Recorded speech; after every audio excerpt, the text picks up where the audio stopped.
এই মুহূর্তে মমতা বন্দ্যোপাধ্যায়, তাকে আজকে আমি দিদি বলেই সম্বোধন করব, যেহেতু রাজনীতির ঊর্ধ্বে উঠতে বলছি।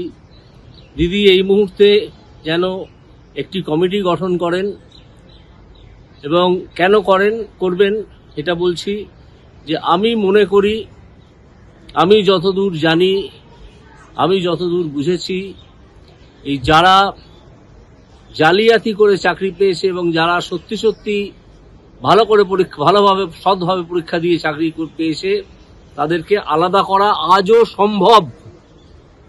আমি কাউকে দোষারোপের প্রশ্নে যাব না, আজকে যাবার সময় নয়। এই যে ছেলেগুলোর ভাগ্যে বিপর্যয় নেমে এসেছে, এখান থেকে ওদেরকে উদ্ধার করতেই হবে। আমরা ওদের চেয়ে বয়সে অনেক বড়।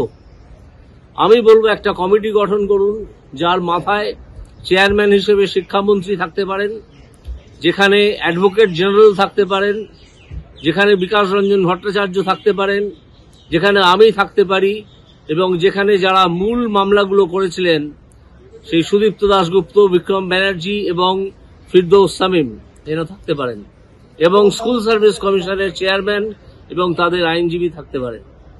এইটা করে যদি আমরা আলোচনা করে এবং ওগুলো বার করে যদি আমরা একটা লিস্ট তৈরি করতে পারি যে যারা দুর্নীতিগ্রস্তভাবে চাকরি পেয়েছে, আমি আবার বলছি, আজকে আমি কাউকে দোষ দিচ্ছি না, এসব দোষগুণের ঊর্ধ্বে উঠে আমাদেরকে কাজটা করতে হবে। এই 26,000 লোকেদের, ছেলেদের বিপর্যয় থেকে উদ্ধার করতে হবে। আমরা লিস্টটা তৈরি করে ফেলতে পারবো বলে আমি আজও মনে করি।